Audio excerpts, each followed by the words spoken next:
This is Afudde TV UG. Subscribe.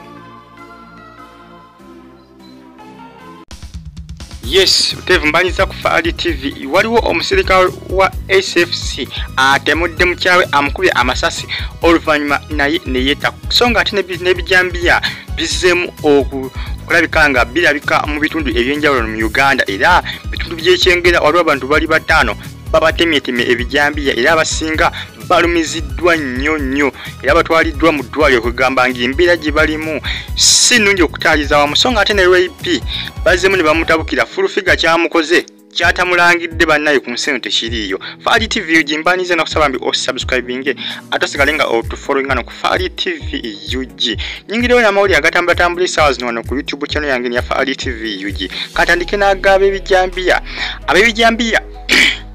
ab'ebijambiya bazzeemu okulumba abantu mu bitundu by'ekyengera kunali tebatemeteme be Masaka nedda batemeteme bantu bali mu bitundu by'ekyengera okugamba babayisizza bubi nnyo okutwalizaamu batemeteme abantu ebitundu ebiwerako batemyetemye abantu ne sekutema yenna obula gavumenti evudde netegeeza nga bwegenda okuddamu ebeeko kyekola bagenda kuddamu baleko kye bakola ku byalo ebiwera kubanga ebijambi ate biba bizzemu ate nga badde byasirika kwegamba kitabula ninga nebuuza baani abatematema abantu bwe batyo baani abatematema abantu ab'ebijambiya anyoya abasponsalinga ani abateekamu ssente kubanga basanjaga abantu mu nsanjaga bwetyo kugambe omuntu akusanjaga n'abanga asanjaga embuzi abanga asanjaga enkoko omuntu atematema munne n'ogamba bayabadde atematema nte wabadde atematema kiki n'atematema munneena n'amuyuza olubuto n'amuyuza omugongo n'amuyuza emikono n'agikutulako n'amuyuza olubuto ebinda nebifutukana nebiyiika kwegamba si byangu naye nga bizzeemu ebijambiya era gonana wegendeze mu kitundu kyo gy'osinziira mulina okuba standby kuba kati bizzeemu. Afudde TV UG nyezeko ewa Pastor Jessica Kayanja oluvannyuma lunaku lwayo yavuddeyo n'atabukira Susan Makuba n'amugamba nti ewa Bugingo tasaanayo yeetaaga ave nayo kubanga Bugingo yamuloga Bugingo teyali bwatu n'essaawa zino akola ebintu ebitagasa mu bantu akola ebintu ebitategerekeka mu bantu era abantu bangi bavuddeyo ne bawa endowooza yaabwe ku kirowoozo kya Pastor Jessica Kayanja era abasinga bamutegeeza nti Pastor Jessica Kayanja munnaye tewevvoola abasinga bagambe Pastor Jessica Kayanja wana alinga ng'eyeeswaza kuba abasinga bagambe Yesu Makula taswala kati Pastor Jessica Kayanja gwe asinga ennyo okusunga kubanga olina wanaamulangira benkana bitya taswala omusajja yamubba akyakola n'ebintu bingi nnyo ebitagasa era nti ne buli wamuvuma oliye ebyo byayagala okubanga ali nnyo mu mawulire Susan Makula ndira byasinga okwetaaga nti kati Pastor Jessica Kayanja alinga ng'eyeweebula kuba abantu abasinga bagambe amwesonyi oli Susan Makula amakulu go talina abantu abasinga bagambe Susan Makula amakulu talina era Pastor Jessica Kayanja bw'anaabeeranga awo n'amalira obudde kw'oyo omuntu abasinga tebajjamu malamu magezi bajagamba kati oyo okuddaawo okumalira obudde kw'oyo alinga nga talina byakukola era abantu abasinga bagambe Pastor Jessica Kayanja kyalina okukola kiri kimu kyokka Susan Makula abalala bulabi ne Pastor Bugingo Mukama Katonda yajja bakwasaganya Mukama Katonda yajja okulabika nga akwasaganya ababiri abo bina bena bayisizaamu teri Bugingo Katonda yajja okulabika nga abasasula naye nti omuntu wano nga wakunsitana nga ejayinza kuleetera mu bantu abo kusasula ekyo kye bakola essaawa zino n'ebyo Susan Makula byakola abasinga bagambye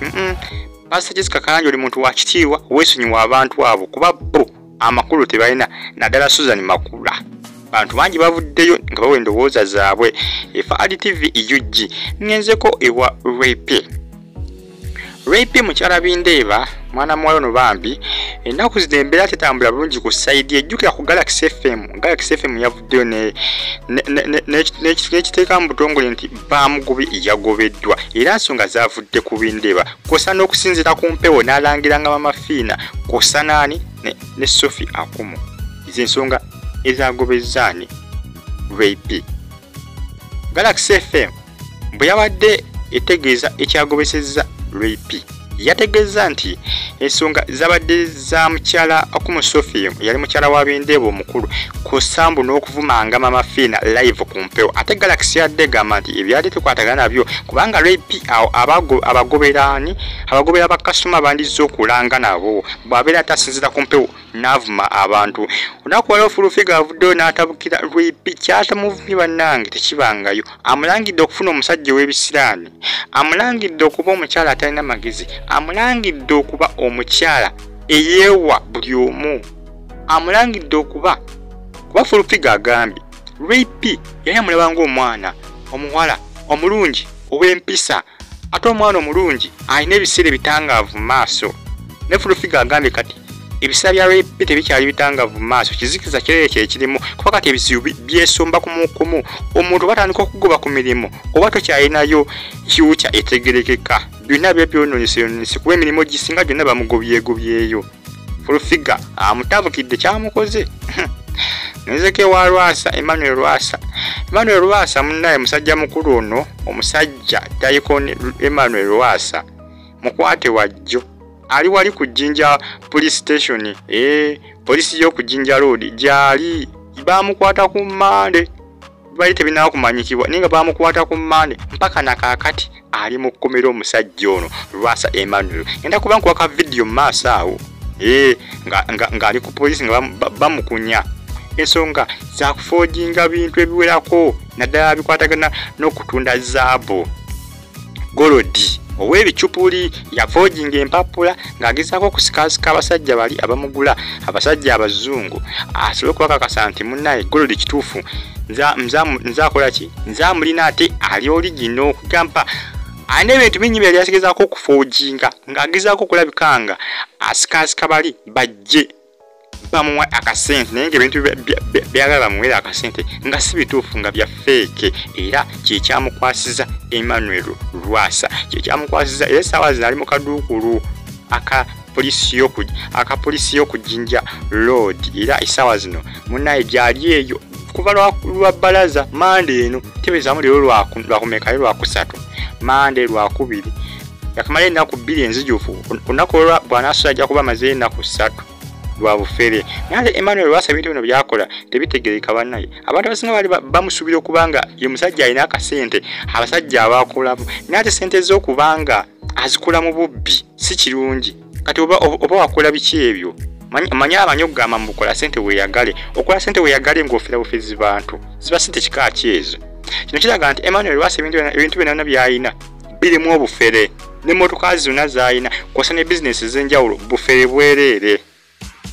Faadi TV bufere bweberembese mu bizinesi ze zonna sente abbanzi be kyoka video kengenda kwanka kuteera okawulire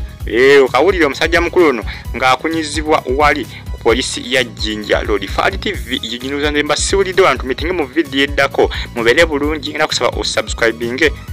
mweraba.